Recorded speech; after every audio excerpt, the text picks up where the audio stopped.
Hey, welcome to another Sunnyside design tutorial. We have an old bed that I've had in my basement here. I want to transform it to kind of flow with the rest of my house, nautical theme, coastal. So we are going to show you what we're going to use for our first step here. The finish on the bed right now has a little bit of a wax surface to it. So we need to strip that off before moving on to our next step. So Mom, you can show what we have here. So we're going to use just a paint and epoxy stripper. Hopefully this is going to strip the wax. We haven't tried it on wax before, but hopefully it's going to work. It usually will strip off your varnishes and finishes like that. And then we're going to use some steel wool and an old paintbrush and chemical gloves. All right, we are going to begin. We poured the stripper in a glass jar. If you put it in plastic, it will just eat right through the plastic, so no plastic. And then we're just going to brush it on the surface.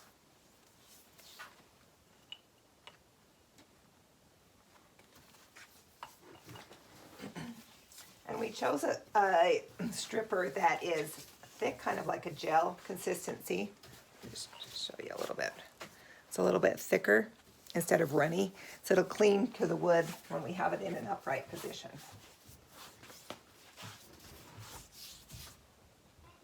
It is kind of smelly, so make sure you're in a well-ventilated area.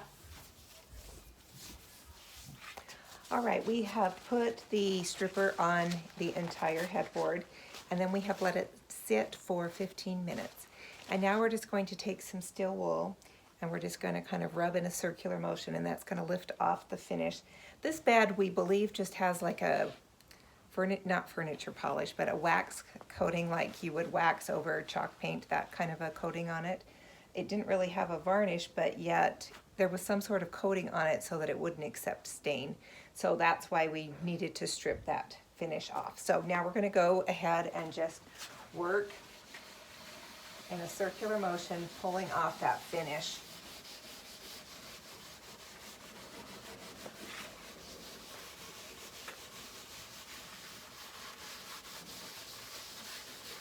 And the reason we're using the steel wool is when you have any detail where it's the molding or there's carvings, the steel wool will get in there in those irregular surfaces, and it will lift out the finish. I've used this when I did my bed. I had a 4-poster bed, and you've got those round spindles going all the way up. And the steel wool was able to take that finish off really well, where if you tried to do it with a putty knife, you would just end up scratching your wood. We have gone over the entire piece with some steel wool and taken off that finish. But I've noticed that in these little areas where the molding comes together, there's a little build-up with the finish. So I've just wet my brush with an old toothbrush with a little bit of the stripper, and I'm just going to go in here and kind of work it into the corner like that. And then take a paper towel and wipe it off, and I can get the rest of that finish off of there. You see it gets onto the paper towel, and it's not on their piece of wood anymore. So once you've completed the steel wool over the entire piece, then you want to just wipe down the entire piece with a piece of paper towel. Now we've just got some damp cloths, and we're going to go over the whole piece just to wipe off any chemicals that are still remaining on the bed. The bed is now stripped. It has dried. We are going to use a natural stain today. I'll show you what we're going to do. This is just a canning jar that we have filled with vinegar and a steel wool pad. Bring it a little closer here. You can see that the steel wool pad has pretty much disintegrated, and this is going to make the bed kind of look aged and worn a little bit. Kind of gives it a gray tone. And all you're going to do is just brush it on. It's really easy to do. And the longer you let it sit on the wood, the more colors you're going to see coming out. So right at first, it's just going to look like the bed is wet, but the longer it sits, it will gray.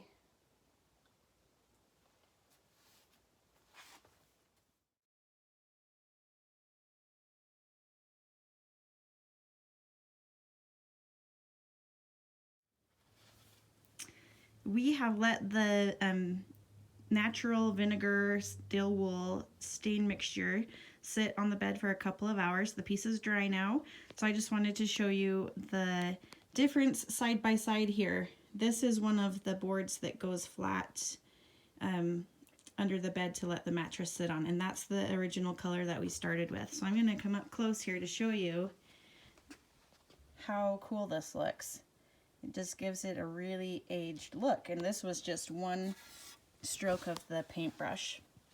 So over here on the bed, we do have some spots that did not accept the stain for whatever reason.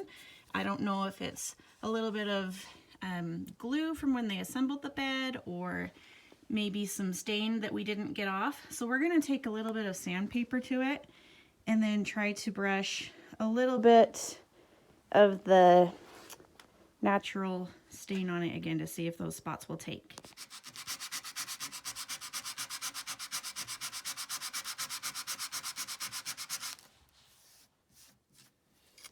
I'm applying a little bit of this natural stain to these spots that have been sanded. We'll let that soak in for a minute and see if that doesn't help get it to be a little bit more even in color. We just have a few spots we're going to touch up. We've applied the stain to those few spots that we've sanded, and it has covered really well. There are just, mainly there's this one spot that we believe is wood filler. That was a big knot that they filled in when they made the bed. So stay tuned to see how we mask that and transform the rest of the bed.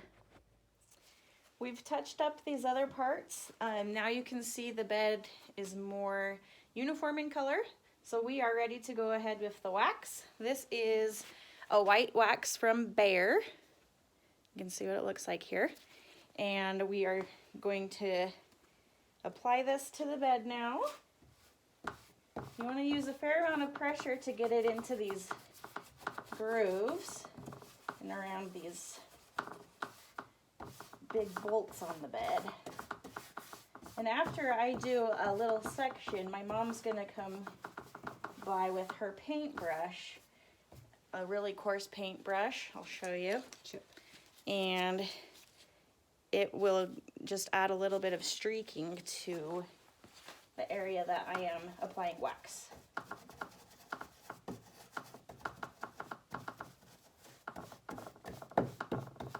So I'll let her step in for a minute and show you what this will do.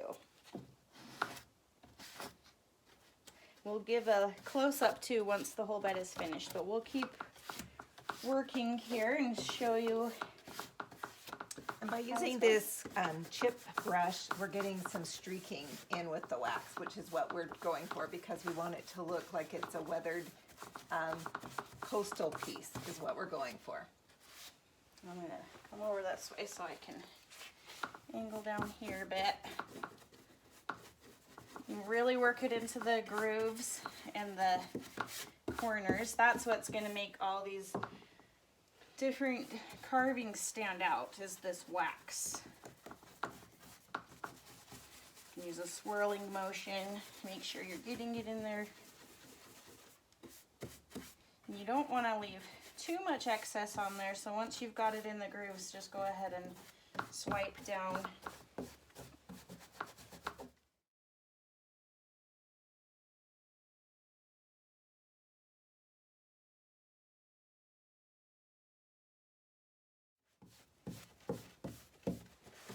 And I like that we're leaving a little bit of extra in here. That's just going to add to a little bit of the character to the finish that we want. And I'm doing this with the grain, so we've got the grain going this way on this piece, so I want to go up and down. And across here we want to do it horizontally. When we do this piece here, we'll do it up and down as well. Okay, I am just so excited with the way this is turning out. I had to turn the camera back on and give you a little bit of a sneak peek. So look how awesome it is, how the wax really gets into those grooves, the knots. While she's doing that, I'll come up here and show you where we've already done the streaking with the other brush. And then here's this side where we haven't applied the wax yet. It is a huge difference. Show these right here, these little imperfections in the wood that take the wax. Right over, yeah. Okay. Yep. So all those little nicks and cracks in the wood really stand out. And to me, this looks very much like a Restoration Hardware piece, which are thousands if you've ever shopped in their stores or looked online. And we are doing this for a fraction of the cost. So we've let the wax cure on the bed overnight. Now it's time to buff. This is a really easy step to do. Just take an old cotton cloth. This is just an old t-shirt that's been stained, and you just rub the wood. This just gives it a little bit of a smoother finish to it and a little bit of a sheen as well. So you can do any piece by hand like this, or you can use a power buffer like this. This makes it a lot faster. Quicker, saves your arms. Yep. So she's gonna do that. You can watch her do that for a moment, and we'll show you close up the difference between the buffed, polished area and the non-buffed area. All right, here we go.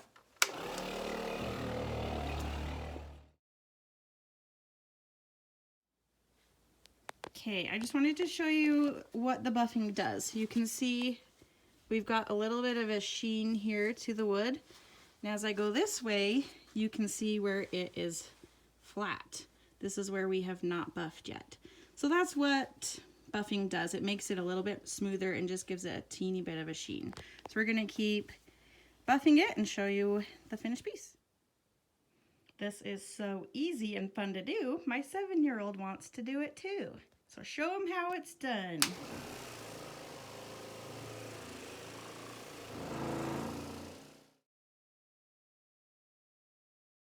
Check out the finished bed in my room. I absolutely love the way it turned out. If you remember, we had some spots on the left-hand side of the headboard that didn't take the stain as well, but look how nicely everything goes together now.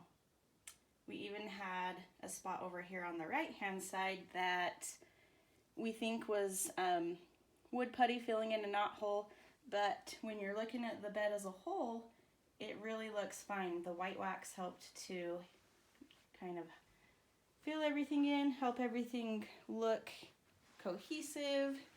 I love that it looks like driftwood. It looks really aged and weathered. It's just perfect for my coastal theme.